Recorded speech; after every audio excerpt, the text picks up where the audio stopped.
Hello everyone, welcome back to Castlevania Portrait of Ruin. Last part we finished up the Sandy Grave, and in this part we're going to be doing mainly side quests and some castle exploration. If you are not interested in these side quests, you can skip this part. There is no main story progression in this part, so I mean, if you don't really care about side quests and stuff, you don't have to watch this part, but just bear in mind that I will be unlocking some new things that will be used in later parts, so you might feel a bit out of the loop. Anyways, starting off, we're going down into the buried chamber, which is the name of the sewer area, because we're gonna explore this little area here that I did not get on the map. This is like mainly the stuff I will be doing. I'll be covering most of the empty map squares and trying to find you know, whatever I missed. Here we have the cestus, or the cestus. I don't know how to pronounce it, but it's basically another what do you call it? Another fist type weapon, knuckle luster, whatever you want to call it. It works similar to the Bagnak, which we found at last part in the Sandy Grave, except it does less damage and it has a tiny bit less range as well.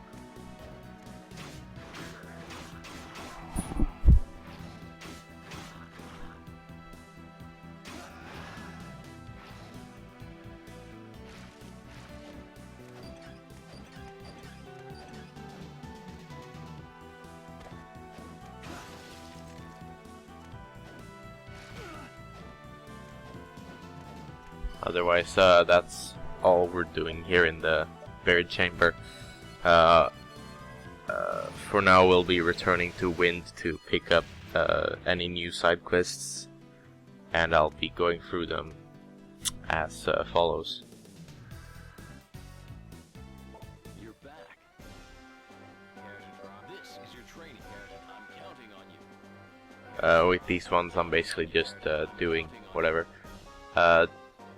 This one is kind of tricky. You have to input a very specific like button combination with the D-pad.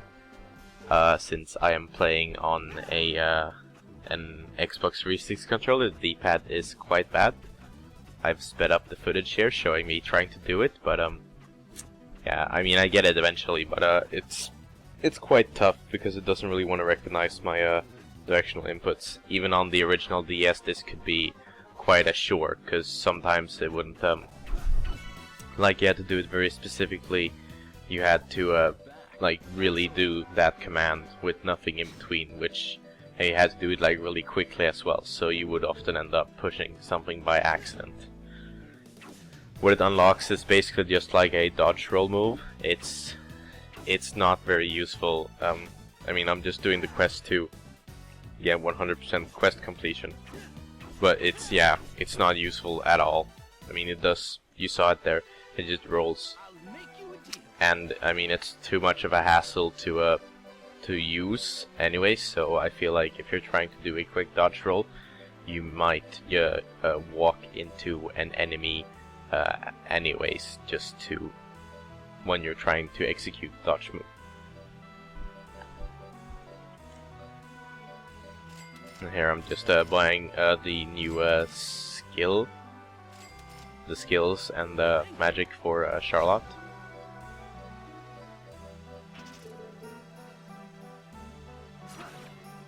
The kunai is, it's decent. It can dispose of many enemies that are around you, or you know, above you, or diagonally. It shoots in 3 directions, so it's useful for killing enemies that are close by, or you know, around you, like surrounding you. Otherwise, we got the yeah, we got the kunai and the dart. I think the dart is fairly useless. It's basically just like a throwing projectile. I'll be showing it off later though, but it doesn't do much damage. I mean, once you master it, I think it does more damage. Here I'm just showing off where we're going. The arrow on the map points to where we're at, and this is for the Supersonic Punch quest. You have to go to this area and punch the meat to get ground meat. What some people confuse with this is that they don't realize they have to use a fist weapon or just fists. So they try to destroy meat with like whips or swords or axes and stuff. And here I'm just showing that you can't just grind for ground meat. Once you've picked up ground meat, they stop dropping it. So You're back. Excellent. you can't really grind for it. The ground meat's actually a pretty good healing item as well, so it's a shame that you can't really grind for it. And it gives you the bullet punch, which is basically, it's a fist weapon, but what it does is, I think this is the one where it basically, like it doesn't do damage depending on the animation. It actually like does damage as fast as you can tap the button. So like during the animation, if you tap the button 5 times and you're within range of an enemy, you hit it 5 times. So it's kind of like, I mean, it's pretty useful. I'll showing it off here. It's like it's quite quick. Or no, wait. Yeah, no. As you can see, it does very hits in rapid succession.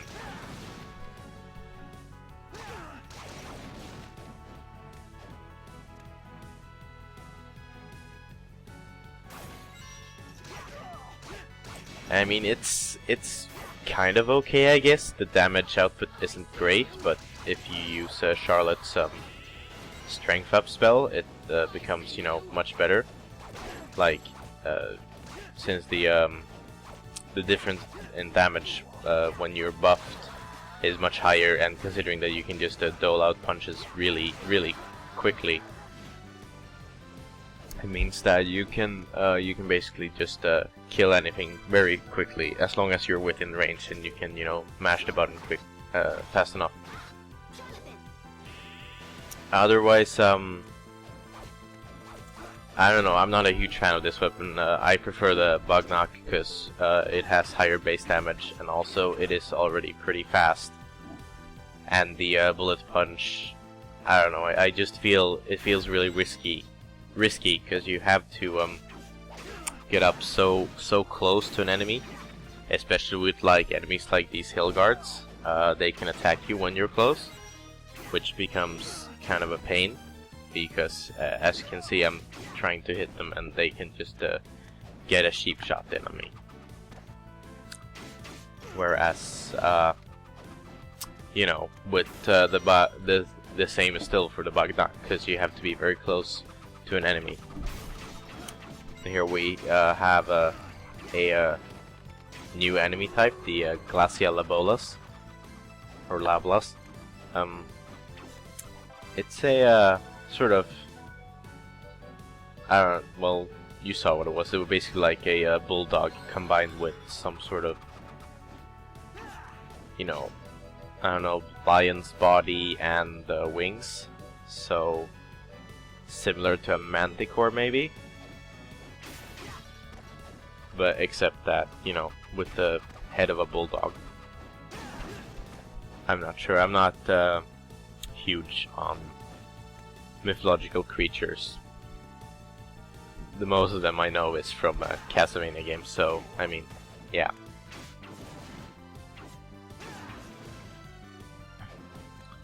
Otherwise, yeah, I'm just going around here to do the quest Defender Up the Stairs, which is to defeat 10 hill guards, and it's, I mean, it's quite simple. With these rooms, you have like 4 of them in each.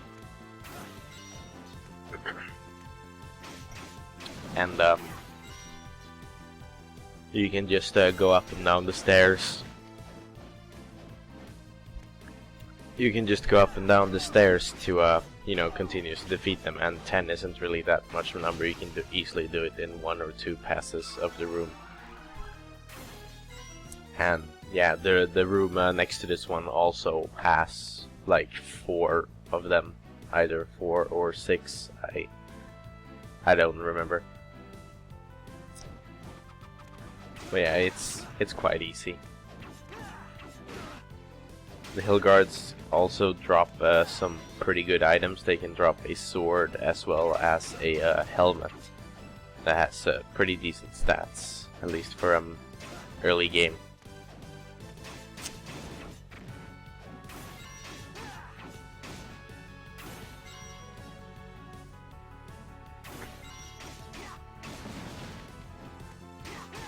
And here I was just showing, I cut out because I backtracked into an area where I had already been.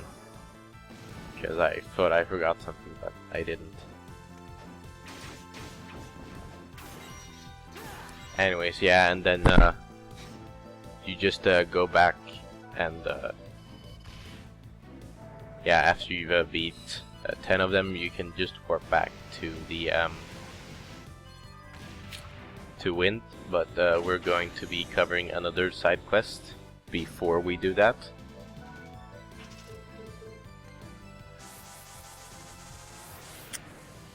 If you recall, there was a quest that said to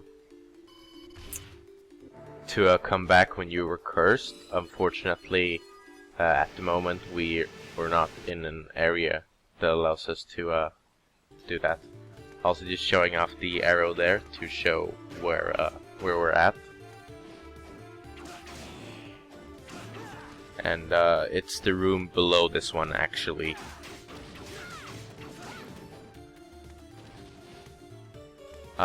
This quest is called Defeat the Ghost King, and what you have to do is, in this room, a bunch of ghosts spawn, and all you have to do is just keep killing them until the Ghost King spawns, which shouldn't be that hard, because I mean the ghosts are fairly easy enemies, and after a while, yeah, the Ghost King appears, and there he is, or the Great Ghost, but yeah. I am confusing it with another quest where you have to defeat the Ghoul King, and I guess I just thought that since it's a similar quest that would be the Ghost King, but I guess not. You're back. So yeah, the curse thing is kind of like, you can get cursed in the Sandy Grave, but you can't get back to Wind before the curse wears off. It's pretty impossible actually, which is a shame, because I would like to finish that quest, but we'll be finishing that quest eventually, not pretty soon. The next area where we can get cursed and get back to Wind is in time, is quite a ways away, but not too far away.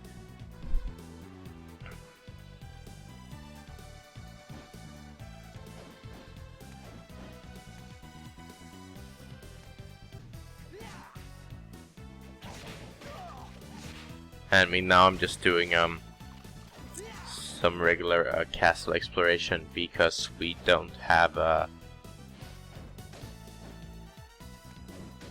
we don't have these areas fully explored yet, to the right of this area, which is also where we'll be finding a new painting world.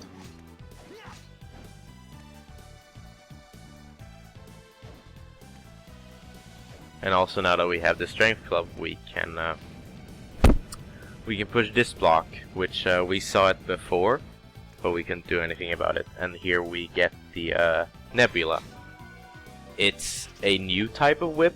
It doesn't act like a normal whip. You cannot use whip skills with the nebula, but it's unique in its own way, that it sort of homes in on enemies, which, you know, and it looks pretty cool too. And it's very useful for for, you know, situations with a lot of enemies, or a lot of fast-moving enemies like Fleamen, where you can just use the nebula and it homes in on a lot on them, and you know, every enemy it touches also get damaged, so which is very, very useful. And here we're finding another great armor. Nothing special about them. They're still pretty you know, they're still pretty easy to take out. And here we find the knee strike. It's pretty useful. I mean, it's not. I mean, it takes up a lot of MP, so, but it does do a pretty decent amount of damage. So I mean, that's nice. Basically, what it does is just, as you can see, the thing where he sort of like flies into an enemy and then bounces off, and it does damage. It's useful, but again, I would rather use the ranged sub-weapons because less risk, and once they're mastered, they do more damage either way. Because the knee strike was in yellow text, so you cannot master it. It's already fully like mastered. You can't upgrade it or make it do more damage besides leveling up or equipping weapons that give you more strength. So that's a bit of a shame, really. Now that we have explored that area, we're going to be going to the far right of the castle. And here's the thing I didn't know: you can apparently destroy that statue. I think it's put in there for the people who don't want to go back to this area, but they've crossed that one before they get either the footstool or the double jump.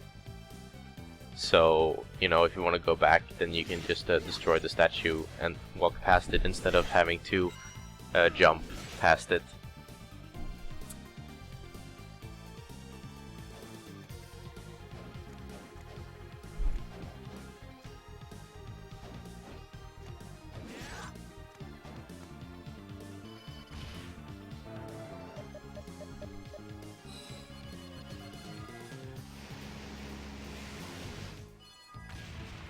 Now we're going to go to the next area in the castle, which we will see in just a moment. It's really just to the right of this hallway. This game sure does have a lot of hallways.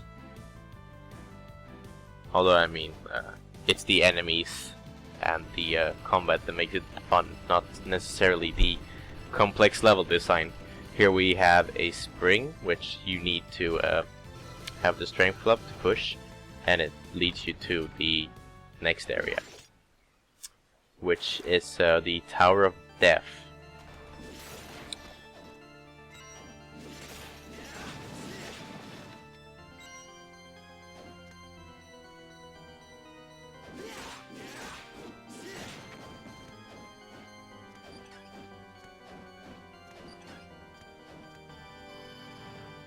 And here we have just a boss door.